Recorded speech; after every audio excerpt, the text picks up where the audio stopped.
दाना पदाना दाना दोस्ती लगाने नाना ये उसको मैंने एक ख्याल बनाया कि दुनिया में दाने बहुत सारे हैं, अच्छा बेशुमार हैं। मैंने एक दाना चुना है जो मेरा है। दाना पदाना दाना ये मेरा है।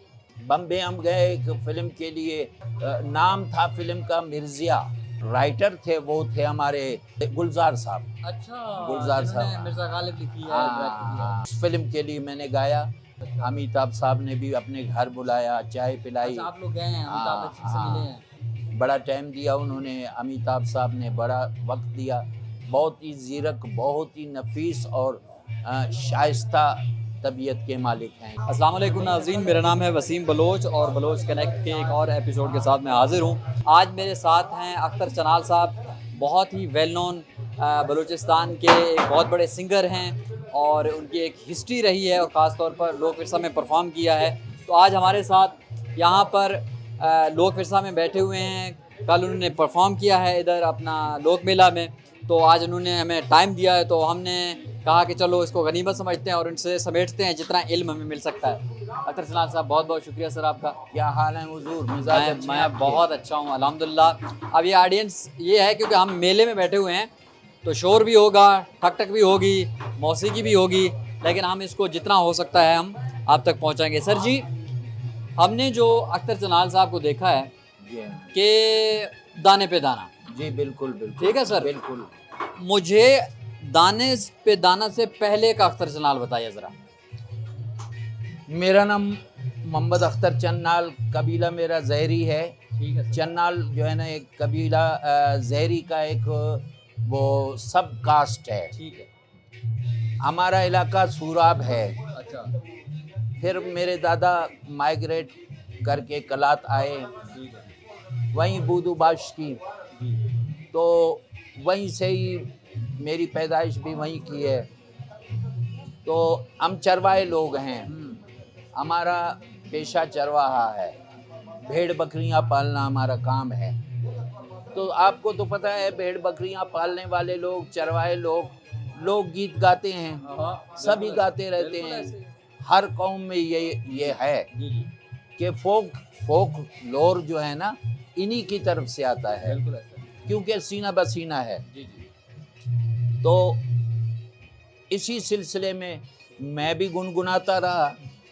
आखिर एक वक्त ऐसा आया कि मेरे एक दोस्त ने मुझे मशवरा दिया। उसने कहा कि अख्तर भाई इस तरह नहीं होगा, आप रेडियो पाकिस्तान आ जाएं। ठीक है। और ये तकरीबन कब की बात हम कर रहे हैं सर? ये सन 1972 की बात है। ओह अच्छा। वैसे मैंने स्टार्ट लिया है सन 1964 से।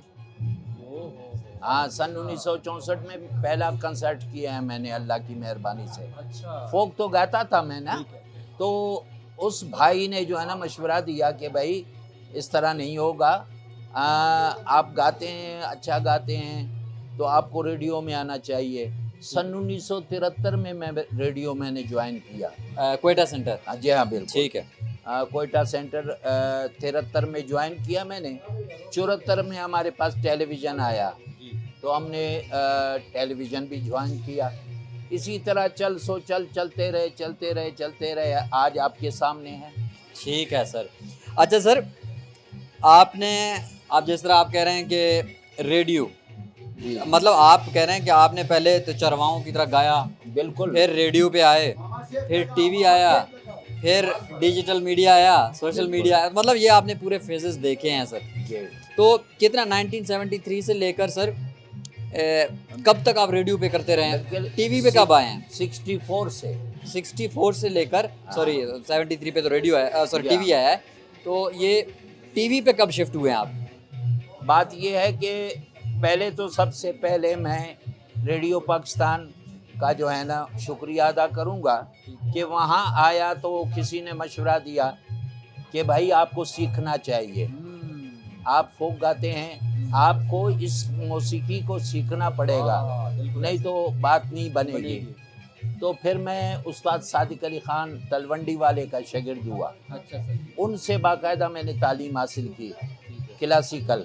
ठीक है। तो गाता हूँ फोक, लेकिन सीखा मैंने क्लासिकल। बाकायदा म्यूजिक सीखी हुई है हाँ, आपने? बिल्कुल बिल्कुल। अच्छा सर, जी जी जी। ठीक है। तो सर ये लोकविर सॉरी कोक स्टूडियो ने आपको कैसे अप्रोच किया? कोक स्टूडियो तो बहुत बाद की बात है ना जनाब जी, अली। उस वक्त तो मैं बहुत पॉपुलर हो चुका था अल्लाह की मेहरबानी से। ठीक है। मैं अमेरिका में था, न्यूयॉर्क में। हाँ। मुझे एक फ़ोन आया कि भाई अख्तर भाई आप कहाँ हैं, हम ढूंढ रहे हैं आपको। तो वहाँ हमारे साथ ज़ेब एक आर्टिस्ट है जिसने फ़ारसी गाया था कोक स्टूडियो में। जी। पैमाना बिदी जी, जिसने गाया, जी। उसने इससे रॉयल से ज़ेब बंगिश की बात कर रहे हैं? यस यस हाँ, यस शी इज़ अ जज राइट नाउ, जज हैं। अच्छा। वो पाकिस्तान आइडल में। बिल्कुल। जी, जी। तो उन्होंने फ़ोन किया था रॉयल हयात को जो अच्छा, कोक डायरेक्टर। कर रहे थे कि यार अख्तर चन्नाल यहाँ हैं आप, ये बड़ा अच्छा फोक आर्टिस्ट है, इसको क्यों नहीं बुक करते हैं आप कोक स्टूडियो में। ठीक है। तो रॉयल हयात ने कहा कि हम इस शख्सियत को ढूंढ रहे हैं, ठीक है। मिल नहीं रहा है। ठीक है। तो उन्होंने ज़ेब से कहा कि अख्तर से कहें पाकिस्तान आते ही आप कोक स्टूडियो आ जाएं ठीक है। मिलने के लिए। मैं वहाँ से पाकिस्तान आया तो रॉयल हयात ने मुझे फ़ोन किया कि भाई आप कोक स्टूडियो आएँ। तो मैं उनके पास चला गया। 3 आइटम मैंने रिकॉर्ड किए वहाँ कोक में। जी हाँ जी हाँ। बस ऐसे आना हुआ मेरा। अच्छा। हाँ। और आए आप अब थोड़ी सी जो दाने पे दाना है ना सर, इस गाने के मतलब थोड़ा सा हमें बताएं जिन लोगों को नहीं पता। और ये कि सर एक्चुअल में किसने लिखा, कंपोजिशन तो ऑफ कोर्स अब वो म्यूज़िक पूरा टीम है, तो जो आपके बोल हैं और आपकी जो साथी गुलकारा हैं उनके जो बोल हैं, तो ये क्या डिस्ट्रीब्यूशन थी? ये दाना पदाना एक इत्तेफाक है। अच्छा। मैं कलात में अपने किसी दोस्त के पास बैठा हुआ था, वो टेलर मास्टर थे। ठीक। उन्होंने टेप रिकॉर्डर पे मुझे एक फ़कीर की आवाज़ सुनाई। अच्छा। वो गा रहा था, कोई यकतारे पे गा रहा था। तो बातें मुज़ायका खेज़ थीं, मज़ाहिया टाइप की बातें की थी उसने। तो मैंने कहा यार एक दफ़ा फिर सुनाओ। फिर उसने सुनाया, मैंने कहा एक दफ़ा फिर सुनाओ। उसने फिर सुनाया मुझे। मैंने कहा यार ये रजिस्टर अपना दे दो मुझे। अच्छा। उसने रजिस्टर दिया, मैंने लिखना शुरू किया इसको। ठीक है सर। वहीं बैठे बैठे तो मैंने एक थीम बनाया बलूचिस्तान, जो पूरा बलूचिस्तान है ना, बहुत खूबसूरत। जो हमारे ख़वानीन क़लात हैं उनके हवाले से और बलूचिस्तान के हवाले से तैयार करके धुन में मैंने थोड़ी सी तब्दीली अपनी तरफ से जो है ना, एक कंपोजिशन जिस तरह होता है। फिर देखा कि किस राग में है। ये राग है जनाब अली, इसको कहते हैं, लोग तो समझते हैं ये भोपाली है, भोपाली नहीं है। अच्छा। ये देशकार है। देशकार में उसको कंपोज किया और बस अल्लाह ने मेहरबानी की। रेडियो में मैंने टेलीविज़न में इसको रिकॉर्ड किया सन 1990 में। ठीक है सर। तो बस पॉपुलर हुआ। 91 में फिर मुझे इसी दाना पे दाने की वजह से फिर मुझे अमेरिका भेजा गया। अच्छा। जी जी जी जी। इतना पॉपुलर हो गया था वो। ठीक है। तो जब आपने कोक स्टूडियो में इसका जो उर्दू पोर्शन है वो भी आपने लिखे थे सर, जो उर्दू लाइंस हैं? जो आबादी वादी घूमे, हाँ। हाँ सारे, हाँ। सर इसमें तो जो आपने बलूचिस्तान की बात की, आपने मुख्तलिफ लिंक्स को मकरान से कोहे सुलेमान, अगर उन लाइंस को थोड़ा सा अगर हमारे लिए आप रिपीट कर सकते हैं सर शायरी की फॉर्म में? जी जी बिल्कुल। जी जी। तय तो लफ्ज़ में पढ़ूंगा, जी जी प्लीज। गला ख़राब है कोई मेरा। मसला नहीं, हम तो वैसे सुने। पहले जो डायलॉग बोले जाते हैं उसमें वो भी मेरे अपने लिखे हुए अच्छा, हैं। हम सुनना चाहेंगे। अरे खती कब बड़ी बाओ कना बशमा बो साफ दे टिकते सुने, अरे पीरनुमा जंगी खाने ना भूले बेबाला सिंधे सरमंदस खाने खा चानुरे। ये एक बेदारी की बात कर रहा है। वो चरवाहा अपने बेटों से कह रहा है कि उठो, सूरज सर पे आ गया है। ठीक है। तुम्हारे दादा जो है ना वो मूला पलांग के सिंध पहुंच गए हैं और आप अभी तक सो रहे हो। जी जी। ठीक है। दाना पदाना दाना ना दोस्ती लगाने ना ना ना, एक उसको मैंने एक ख्याल बनाया ठीक है। कि दुनिया में दाने बहुत सारे हैं, अच्छा। बेशुमार हैं। जैसे इंसान देख लें, पशु पखेरू, परिंद चरिंद, ये सब कुछ बहुत सारे हैं ना। वो बंदा कह रहा है इस सब के बावजूद जो है ना, मैंने एक दाना चुना है जो मेरा है।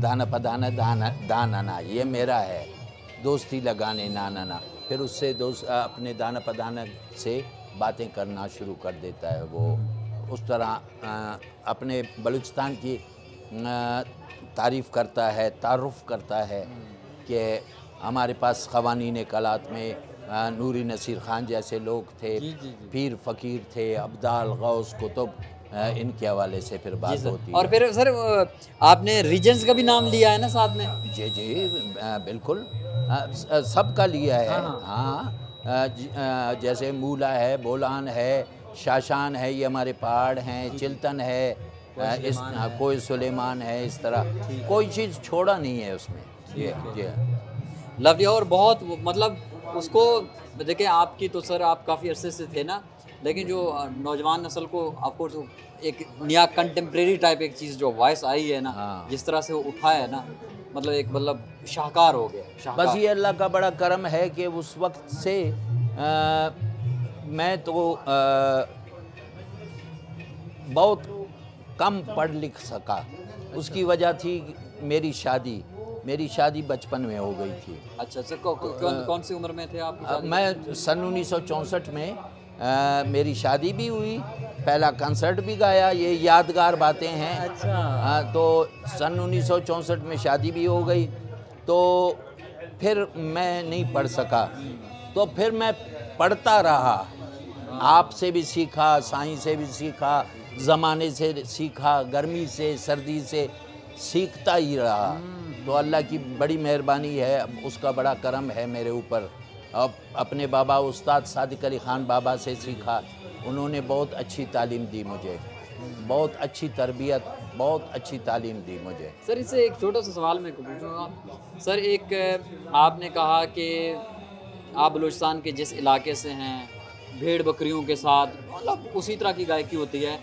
सर क्या कोई चीज़ याद है कि क्यों आपने ये ऐसा, क्योंकि यार गायकी करना है, मैंने सिंगर बनना है, ये इस तरफ कैसे आना हुआ? ये तो फितरी बात है ना। मैंने कहा कि चरवाहा जो होता है ना, जी।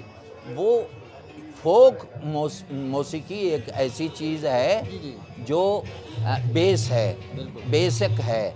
किसी भी कौम को ले लो, पंजाब से ले लो, कश्मीर से ले लो,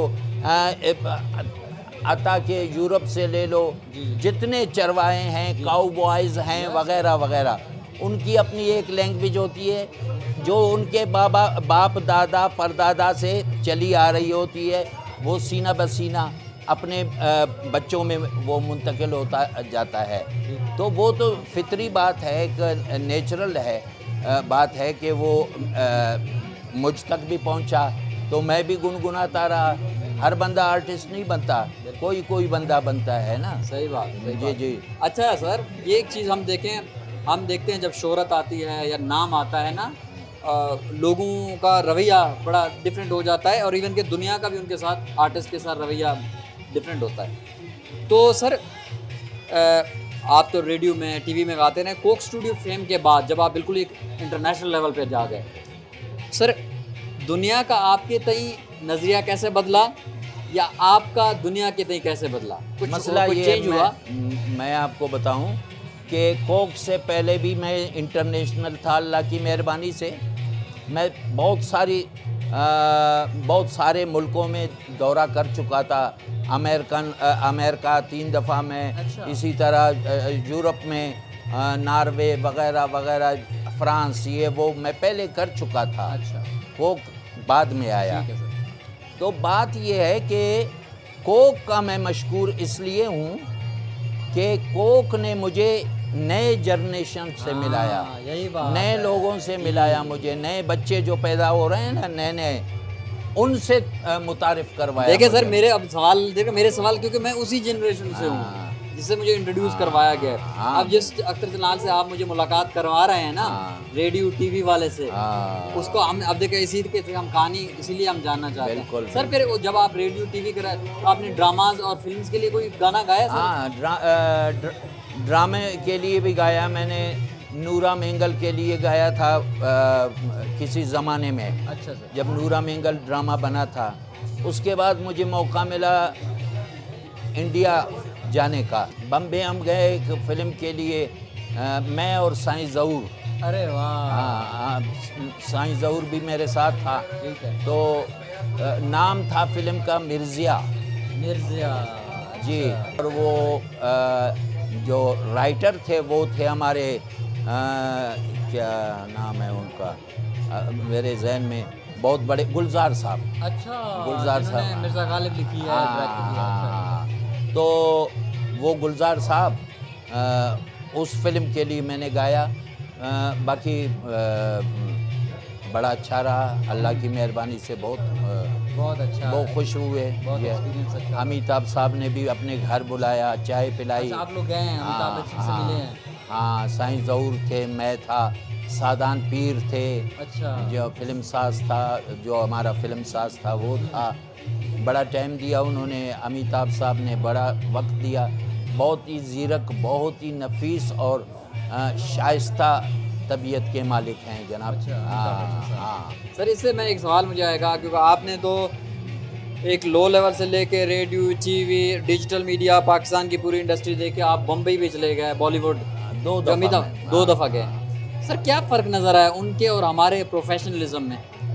बात यह है कि अगर मिजाजों को देखा जाए ना, हाँ हाँ, तो आर्टिस्ट जो होता है वो यहाँ का आर्टिस्ट हो, मंजा हुआ, अच्छा, नथु खैरा नहीं। हाँ ठीक है। जो मंजा हुआ आर्टिस्ट है ना, चाहे वो हिंदुस्तान का है चाहे पाकिस्तान का है, वो सब एक जहन के लोग होते हैं। बहुत कसर नफ्स लोग होते हैं, बहुत शाइस्ता मिजाज के लोग होते हैं, यानी प्राउड नहीं होते हैं, डाउन अर्थ होते हैं। हाँ बिल्कुल। तो आर्टिस्ट बड़े कमाल के हैं। बाकी लोगों के मिजाज मुख्तलिफ हैं। वहाँ के लोगों के का मिजाज अलग है, हमारे लोगों का मिजाज अलग है। ठीक। या सर इससे इसी नौजवानों से रिलेटेड मैं एक सवाल करूँगा। आजकल हम देख रहे हैं पाकिस्तान में भी और ख़ासतौर पर बलूचिस्तान में भी एक ट्रेंड है कि नए नौजवान सिंगर आते हैं, गाना वीडियो शूट करते हैं, एक वीडियो करते हैं, मतलब गाने गा रहे हैं। मैं सिर्फ आपसे ये जानना चाह रहा हूँ सर, आप ऐसी कोई कौन सी एडवाइस दें कि उस प्रोसेस को या कामयाबी को सस्टेन कैसे करना है, जिस तरह आपने किया रेडियो से स्टार्ट, रेडियो, टीवी और आज तक, मतलब 1964 से लेकर 2025 तक सस्टेन क्या चीज़ है जो कि आपको सस्टेन रखती है सर? मसला ये है कि देखें, हमने तो बहुत मुश्किलात और बहुत स्ट्रगल से इस मुकाम तक हम पहुँचे हैं, बहुत ही मुश्किलात से। आज का आर्टिस्ट ऐसा है, उसको प्लेट के अंदर तैयार मिलता है बमाए चमच के। बिल्कुल। तो ज़ाहिर है फ़र्क होगा, मिजाज में भी फ़र्क होगा, उठने बैठने में भी, यानी हर तरह से फ़र्क होगा। जो स्ट्रगल करके आता है, जो मेहनत करके आता है, जो मुश्किलात से गुज़र के आता है, उसके मिजाज में वैसे ही कुदरती एक खाकसारी और वो बात आ जाती है कि नहीं भाई, अभी आगे भी कुछ और है। यहाँ आके बात ख़त्म नहीं होती है। ठीक है। हाँ अभी वो हाँ, मतलब जैसे अल्लामा कंटेंट साहब नहीं रहना, कोशिश करते रहना आगे की। सर इससे एक और भी जुज़वी सवाल मैं कर लेता हूँ आपसे। अब हम हैं बलोच हैं, कोई सुलेमान से, आप बलूचिस्तान से। जनरली लोग ये कहते हैं कि आप किसी मकसूद, अगर जनूबी पंजाब से हैं या एक बैकवर्ड एरिया है, तो आप एक मुकाम से आगे नहीं जा सकते। लेकिन हमारे सामने आपके जैसे एग्जाम्पल हैं जो सीधा उधर से उठ के बॉलीवुड तक पहुँच गए हैं। तो आपको लगता है कि कहीं ना कहीं अगर इंसान खुद मोटिवेटेड हो तो सारे रुकावटें वो हल कर लेता है सर? बात ये है कि एक तजस्सुस, एक तलब सीखने का, जो इंसान में एक वो बात आए कि मैं सीखना चाहता हूँ, मैं सीखूँगा और मैं वहाँ तक पहुँचूँगा। जब तक आप एक वो टारगेट नहीं बनाएंगे उस वक्त तक नहीं पहुंच सकते हैं आप। आपकी कोई टारगेट होनी चाहिए कि मैंने वहां तक पहुंचना है तो पहुंचेंगे, नहीं तो नहीं पहुंचेंगे, आप यहीं बैठे रहेंगे। तो ये ज़रूरी है सर। बस 2-3 आखिरी सर मैं सवालात करूंगा, क्योंकि आप हमारे लिए बड़ी खुशकिस्मती होती है जिस एक्सपीरियंस लोगों से मिलते हैं तो हम ज़िंदगी के मतलब थोड़ी सी बातें कर लेते हैं सर, थोड़ी सी जो इमोशंस हैं। सर आपके नज़दीक ज़िंदगी क्या है या ज़िंदगी का मकसद क्या होना चाहिए? आप अपने एक्सपीरियंस से मुख्तलिफ लोग मिलते हैं, कोई हिम्मत हारते हैं, कोई हिम्मत नहीं हारते, कोई अपना पैशन फॉलो करके छोड़ देते हैं, क्या है, क्या सीखा आपने सर? अगर आप मुख्तसरन बात ये है सर, ज़िंदगी उन लोगों की ज़िंदगी है जो असूल पे चलते हैं, वो कायदे पे चलते हैं, कानून पे चलते हैं। वो जो ज़िंदगी को बेअसूल तरीके से गुजार रहे हैं ना, वो भेड़ बकरियां हैं। मेरे हिसाब से ज़िंदगी एक असूल है, एक कायदा है जनाब अली। अगर उस कायदे से आप ज़िंदगी को लेके चलोगे तो बहुत खूबसूरत है। बहुत खूबसूरत। इसी से एक और सर प्यार और दोस्ती के मतलब क्या कहना है सर? दोस्त आपके तो बने होंगे, मतलब एक इतना क्या है सर, आप उसके मतलब आपका क्या नज़रिया है सर? दोस्त कौन होता है? दोस्त, मैं आपसे गुजारिश करूं, जी सर। सबसे पहला दोस्त आपका वालिद है, आपकी वालदा है, और सबसे बड़ा दोस्त जो है आपका उस्ताद है। आइडियल अच्छा उस्ताद किस्मत से मिलता है, अगर मिल जाए तो बस फिर वारे के न्यारे हैं। ये उस्ताद का इतना मुकाम है सर। अच्छा सर, अभी ये हमें बता दें कि हम फ्यूचर में कुछ न्यू कंपोजिशन, कुछ नया काम हो रहा है सर, कुछ नई तख्लीक आप कर रहे हैं, कुछ काम कर रहे हैं ऐसा? कर तो रहे हैं लेकिन स्लोली बिल्कुल स्लोली है, इस तरह तेज़ी नहीं है। हाँ, अच्छा काम करते हैं। सर बहुत बहुत शुक्रिया आपका बड़ा अच्छा लगा आपसे बात करके, मुझे भी आपने मौका दिया। और इंशाल्लाह बस हम चाहते हैं कि आप गाए जाएं और इसी तरह खुश रखें आपको। आप भी खुश रहें। मैं अपने व्यूअर को जी आप आखिरी मैसेज कि जो हमारा कल्चर है ना, जी इसको ज़िंदा रखने की कोशिश करो। Let save our folk heritage. अपने फोक हेरिटेज का ख्याल रखो, यही आपको ज़िंदा रखने वाली एक चीज़ है। बिल्कुल। हाँ, आपकी पहचान है। अगर आप कल्चर नहीं है, आपका हेरिटेज कुछ भी नहीं है, कुछ भी आपके पास नहीं है, तो आप लावारिस हैं। बिल्कुल, आपने रूट्स को संभाले रखा। हाँ, आपकी कोई पहचान नहीं है। Thank you so much sir, ख्याल रखिएगा। बहुत बहुत शुक्रिया। तो नाजरीन, ये थे अख्तर जनाल साहब, और इंशाल्लाह जब अगली दफ़ा आएंगे तो किसी और मेहमान के साथ अपना ढेर सारा ख्याल रखिएगा। अल्लाह हाफिज़। थैंक यू सर, बहुत बहुत शुक्रिया आपका।